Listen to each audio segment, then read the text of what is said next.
This is Relationship Connect, building a healthy relationship.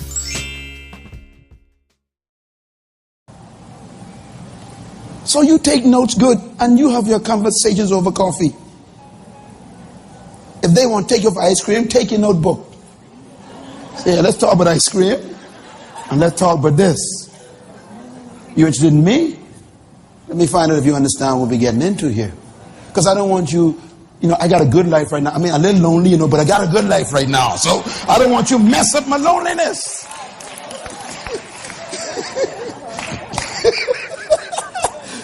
You going to exchange your singleness for frustration? Baby. No, baby. I'm talking about the men too, Some men doing fine. Then they marry a woman who's a parasite. She don't bring nothing to the relationship. Suck the lifeblood out of this guy. He lose everything.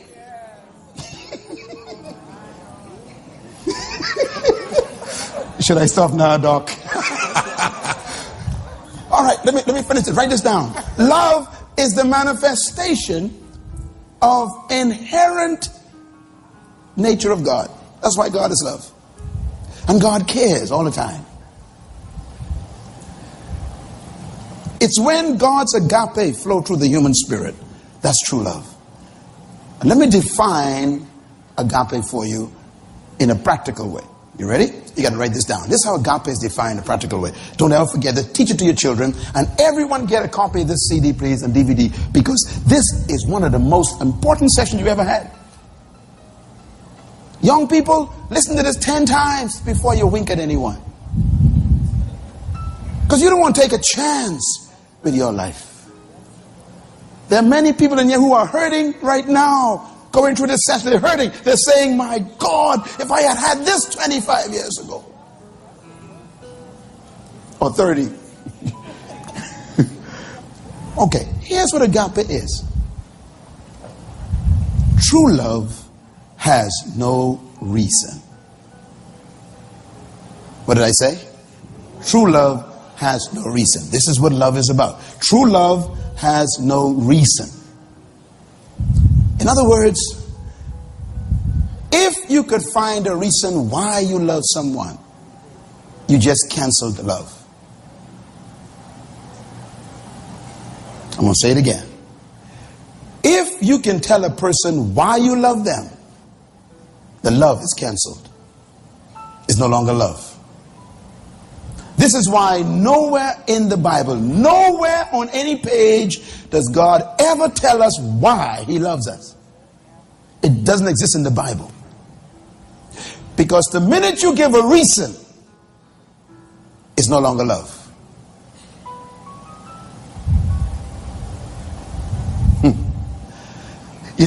I'm going to get in trouble, boy. But the next time someone tells you they love you, ask them why. And wait for the answer. Because the answer will be the destruction of the relationship. I guarantee it.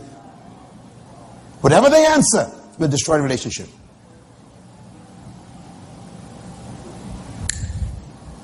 You don't believe me? Let's prove it. First of all, if there is a reason, it becomes a condition.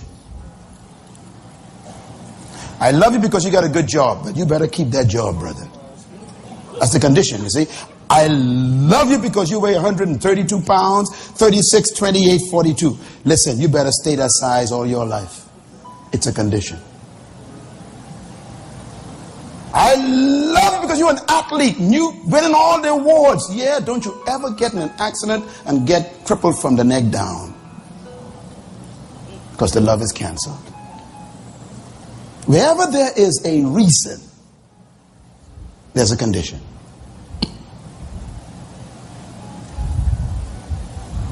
All right? Step number 2. Wherever there's a condition, it gets worse. There's expectation. I love you because you got long hair. Well, listen to me. You better not cut that hair. I expect you to keep your hair the way I like it. So the pressure is on, and when you start growing old and turn gray and start falling out, I don't want to see you anymore because it was the hair that got me with you. It's a condition. Any any condition becomes an expectation, it gets worse. The expectation will guarantee disappointment, because nothing in life remains the same. You love a person because they, are athletic, or they got, the Coke bottle shape. Listen to me, brother. After 3 babies and putting up with you, she can't keep no Coke bottle. What you gonna do now? She look like her mother now. And that's why men go running around looking for these young women. They never loved you in the first place. They love your shape. It was the condition of your shape. So they go looking for it again around the high schools. It's not love. It was a condition.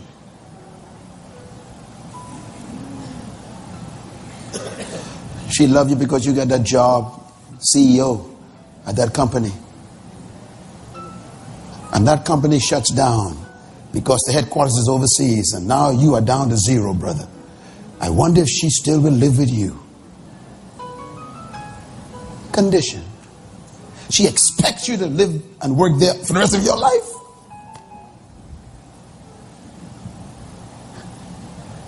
It gets worse. Expectation and disappointments will lead to divisions in a relationship. Have you ever heard this? I didn't expect it to come to this. What they're saying is there's a division in my expectation. You let me down. And the division results in the worst thing in the world. Divorce. By the way, the word division, look at it very carefully.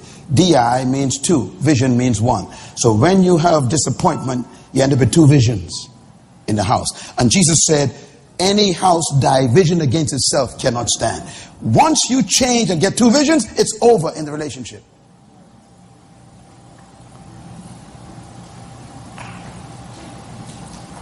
This is why love has no expectation. If I expect you to always make $100,000 a year, you're in trouble. You better never lose that job. And the company in England never better close down in the Bahamas. I'll kill them. But you can't control that.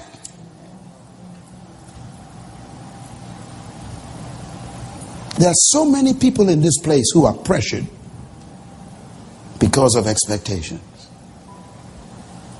I see women in the morning, 5 a.m., jogging. Why? Some dumb husband sitting home with a big belly saying, girl, you need to look right. And she's under pressure. Expectation. Who do you think you are? You look ugly too. You get up, go jog, you fat belly. But we got this unrealistic expectation. And here's the worst part. Divorce leads to death. Now, what do you mean by death? Divorce is a death. Ask anyone who's been divorced in this room. It's a death. Something died. And it's all because of number 1.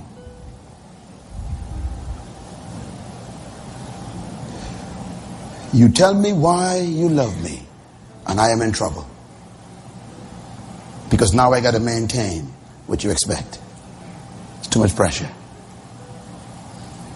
So God simply says, I so love you. That's it. No reason. Never gives it. I so love you. I give myself for you.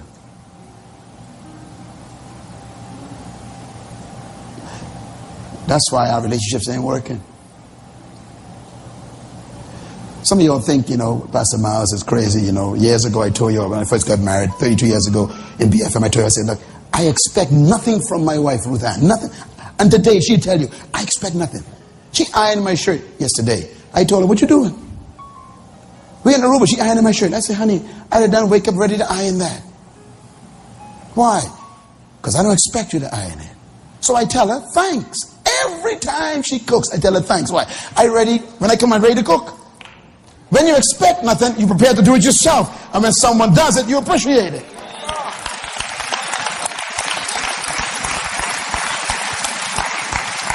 This is real. You walk in the house, where my food, woman? What you talking about? You just destroyed the relationship. She been working all day too. What's your problem? She just got home 5 o'clock. What's wrong with you?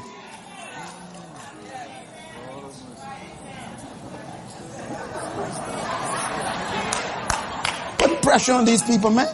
Listen, if you love someone, you anticipate the need. Why don't you bring food home already cooked for her? Why don't you buy something for her? Anticipate she tired too. Lord have mercy, help me, Jesus. Why don't you go home early and let her meet you cooking already? Blow her mind. Say, I anticipated you'd be tired, baby. And I cooked filet mignon with baked potatoes, with some asparagus on the side, with cheese on the top, baby. I knew you'd be hungry. That's love. Walk in there, where my food? What do you mean, where your food?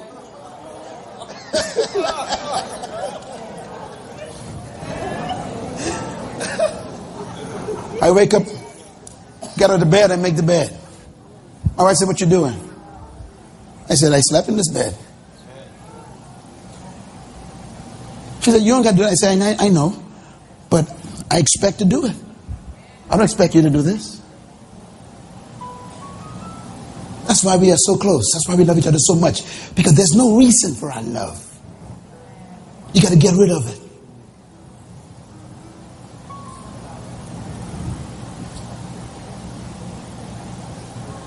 Conditions destroy. I don't know why I love you.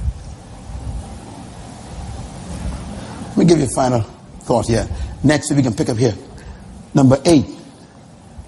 The death of a marriage goes deeper. It creates dysfunctional families. Kids without 2 parents in the same house. So the kids grow up now with a defect. And usually a divorced parent will breed a divorced child who also gets a divorce. In other words, number 1 destroys society.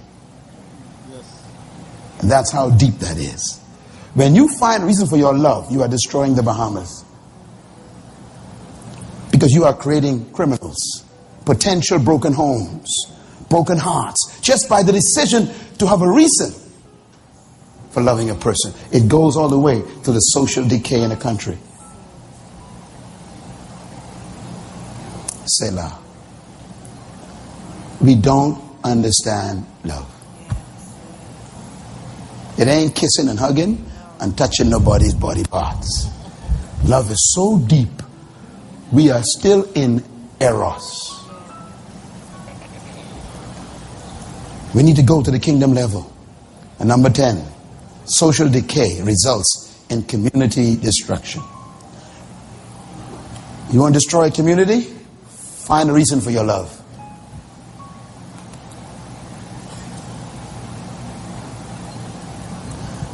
So your relationship is personal, but it's never private. It affects all of us. All of us. Some of you in this room, your parents got a divorce and you were 14 or maybe 12 and you are still trying to recover mentally. You live between 2 houses. You're making appointments to see your parent. I mean, this is not easy. There's psychological issues going on here that people don't understand. I was talking to a young lady the other day up in New Jersey. She said, Pastor Myles, I just want to see my daddy. I just want to see him. I understood what she was saying. She said, he lives in California on the West Coast. I just want to see him. I'm at the age in my life now where I need to hear Father talk to me, she says. I got some decisions to make and I need a daddy. I just held her. She was 22. Social dysfunction. Look, I know there are many conditions in this room, but I'm dealing with the hope part. Let the future be better than the present. You are not married? Learn this lesson today. If you have been married and you plan to get married again, learn this lesson today. Go into relationships with sobriety. Ask God to give you wisdom and make decisions even though they might be hard decisions. Break off some relationship that ain't, it ain't right. Break it off now because you on your way to destruction. Some of you got some friends you involved with right now talking about you plan to get married. You better take this session to them and say, let me check you out closely. Because my life is too important to walk around with a broken heart the rest of my life. And bring them next week. Bring all of them who you know to the session next week. Collect them up. Tell them, come. We need sense. Let's go get some sense. Because we are destroying our country. Because we don't understand love. You love this man. Don't put no condition on him. He may get fired in the morning or get laid off. And he comes home with a pink slip. Man, what you going to do? And he tells you, we got to move back in an apartment. We got to give him this house. Do you still love him? Or do you attack him? You're a failure. I should have never married in the first place. Woman, you need Jesus. Your expectations create the problem.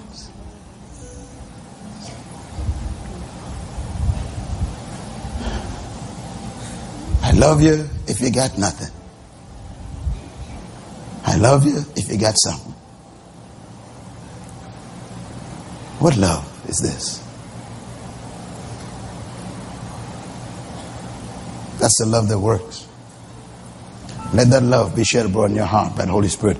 Let me close with a verse. Read out loud, please. When you make a vow to God, do not delay to fulfill it.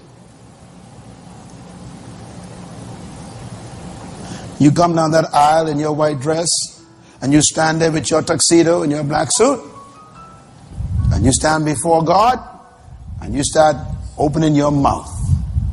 Here's what God says. When you make a vow to God, do not delay to fulfill it.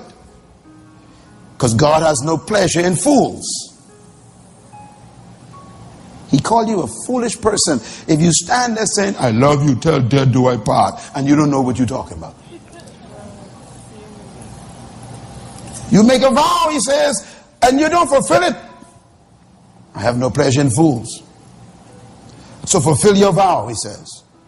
It is better not to vow, verse 5, than to make a vow and not fulfill it. Do not let your mouth, it says, do what? Lead you into sin. Don't rush to no altar. By the way, the most important statement in that verse is God. Is God. You never make vows to people. You make promises to people.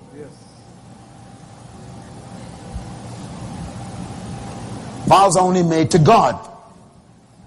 What you're telling God is, if I don't keep this, you can judge me. It's different from a promise. You can break a promise, but you can't break a vow. Because a vow attracts judgment. He says, do not protest to the temple messenger and say, my vow was a mistake. You ever heard that? I made a mistake marrying you. God said, you should never come to this house and say that in front of me. These are verses you never saw.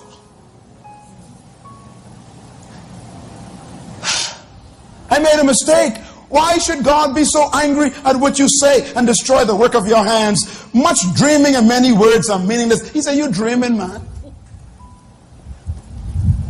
I love you. And in sickness and in health. What is this again? Poverty and wealth. Richer for poorer. Yeah, boy, we don't mean that. Many words. You broke, I gone. Richer is good, poorer, I gone. We make vows. God says, what are you doing? You're giving this to me. These words, you put in my hands. You're giving me the power to judge you. This ain't to no preacher. This is to me. Slow down. Take your time.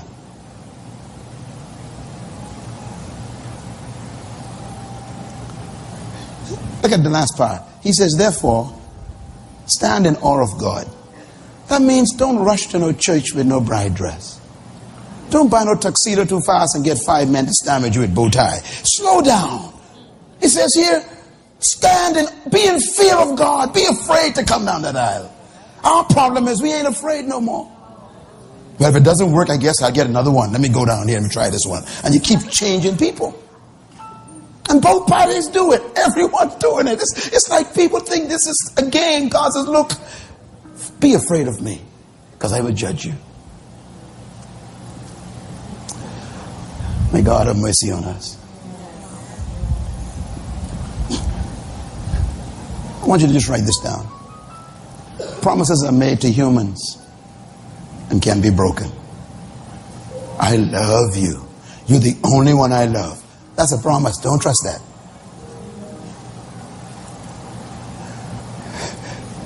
They need to say that to God. Then they're under judgment. Promises have no consequences. Vows have consequences. That is why when you make a vow before the altar, have you noticed? Here's what you say. I promise to love you, to care for you, in sickness and in health, in riches and poverty. Watch this. Until death. The death is the judgment. You're telling God, if I don't keep this, you could kill me. It has an inherent judgment in it. Promises don't.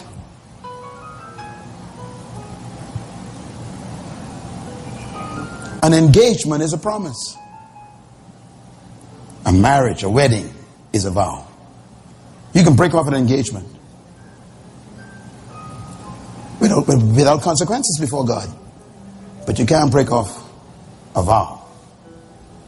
God will judge you. There are folks in this room who've experienced, they've been under judgment. They know what it feels like. They break that vow. They suffer some things, some death in their spirit, death in their emotions. They hurt so deep no one could explain the hurt. That's judgment. So if you're married, Paul says stay married. Fight for it. Try your best to put it back together. You don't want the judgment on you.